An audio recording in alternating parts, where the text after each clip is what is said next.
Livro Constelação Familiar, de Divaldo Pereira Franco, pelo espírito Joana de Ângeles. Capítulo 5. Os irmãos entre si.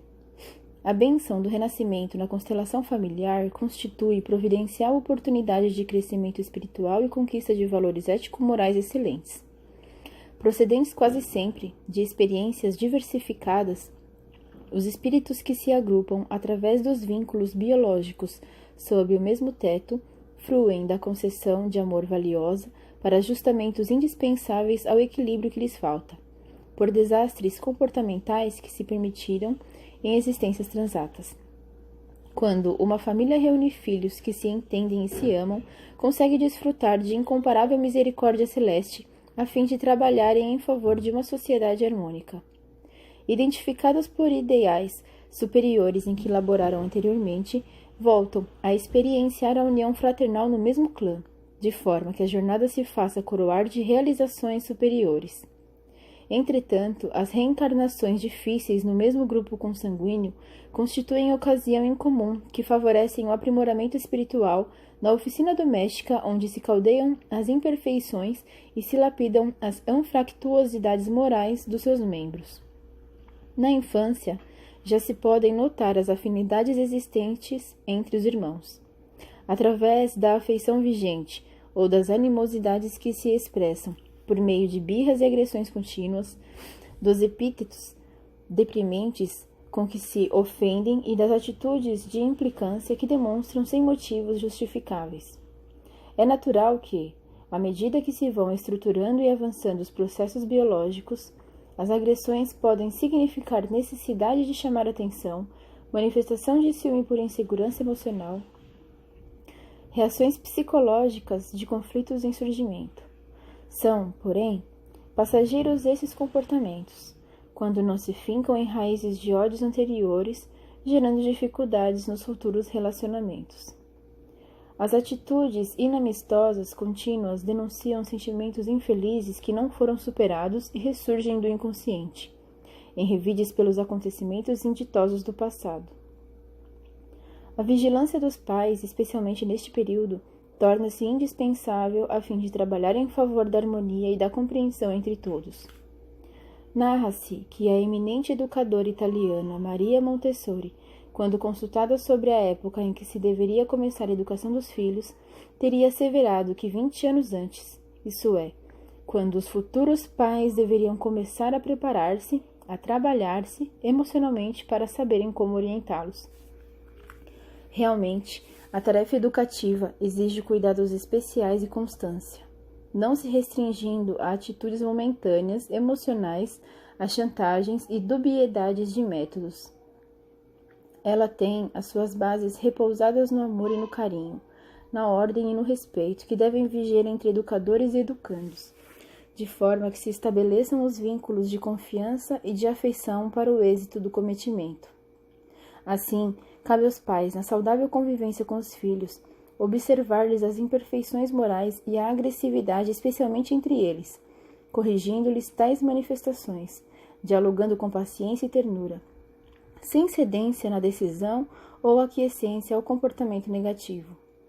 Não poucas vezes, a irritação e o cansaço recorrem às corrigendas igualmente perversas, através de castigos físicos, punitivos ou disciplinas morais humilhantes, que redundam em recrudescimento da animosidade entre os irmãos. Por não saberem interpretar a atitude injusta, transferindo culpas e responsabilidades de uns para os outros. O amor revestido de bondade, sem convivência, culmina por suavizar os requisitos de ódio, ensejando concessão da amizade que se inicia, propiciadora de entendimento e de tolerância. O exemplo de união e de respeito entre os genitores igualmente se transforma em equilíbrio e base de segurança para os filhos, aqueles que se apresentam como irmãos em experiência evolutiva. Esses irmãos, portanto, são aprendizes da vida, formando o pequeno grupo social pródomo da sociedade ampliada, na qual serão convidados a viver no futuro que os aguarda. Compreende-se que haja diferença de opinião e de expressão, de interesses e de conduta entre os irmãos, o que não deve proporcionar as constantes brigas e desentendimentos que vigem, invariavelmente, nas famílias que se desestruturam. por uma razão de afinidade defluente do amor em outras existências, pode repontar a tentação da preferência afetiva por um filho que é gentil e bondoso, companheiro e amigo, do que por outro que é arredio, ríspido e grosseiro. No entanto, cabe aos pais o discernimento e a sensatez de não piorar o tormento da inquietação nesse que é emocionalmente desajustado e enfermo, demonstrando preferências pelo outro, o que gera ressentimentos profundos e ódios incandescentes. No episódio bíblico e mitológico da aversão que Caim por Abel, que terminou por cometer o fratricídio, teria sido a preferência de Deus, que aceitava os sacrifícios do segundo em detrimento do outro, irracível e desprezado. A lição merece reflexão profunda, havendo se tornado um arquétipo apelando para a vigilância dos pais em relação aos filhos. Por sua vez, os irmãos devem aproveitar a oportunidade salutar para a convivência edificante, ajudando-se reciprocamente e convivendo com sentimento de fraternidade e de respeito, embora com dificuldade em amar-se nessa fase inicial, o que se pode compreender. Da mesma maneira, aquele que nasce primeiro e vai adquirindo experiências vividas pelos processos naturais, está convidado a proteger os irmãos mais novos, mais dependentes, oferecendo-lhes carinho e assistência. Aos pais, sempre está confiada a tarefa de estimulá-lo nessa conduta, pedindo-lhe ajuda sempre que possível e valorizando-a, por mínima que seja, de modo que ele aprenda solidariedade e compaixão, sentimentos nobres de dever para com o próximo mais próximo. No lar, deste modo, encontram-se os recursos preciosos da educação para a formação equilibrada do caráter e da personalidade que se prolongará por toda a jornada terrestre. Os pais são doadores genéticos da forma, de algumas características anatômicas e fisiológicas, nunca dos valores morais. Mesmo assim, é o espírito que imprime nas delicadas estruturas dos genes as próprias necessidades, assinalando o futuro organismo de matéria a atender à programática elaborada em favor do próprio progresso. Observando-se dois gêmeos univitelinos, com idêntica aparência física, os valores morais e comportamentais, salvadas raras exceções, são muito diferentes, como também se tem constatado em chifópagos interdependentes que às vezes se odeiam.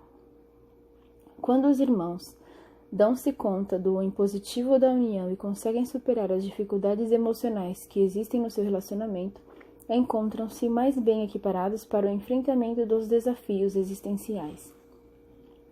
Amadurecidos na convivência, estabelecem metas interiores de compreensão dos deveres, superando as antipatias e adaptando-se à estrutura social onde são convidados a viver. Esse processo de crescimento emocional muito depende da educação familiar, dos exemplos no lar, dos relacionamentos sociais que servem de modelo a serem imitados. Iniciando no lar o entendimento entre os irmãos biológicos, a sociedade exulta, porque é a grande família na qual a fraternidade terá que se instalar a benefício de todos os seus membros.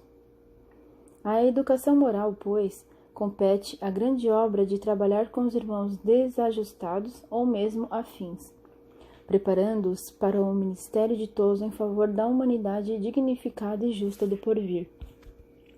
Irmãos biológicos, desse modo, são campo experimental para a modelagem da sociedade harmônica, iniciada no ninho doméstico, na constelação familiar e culminando nos relacionamentos gerais.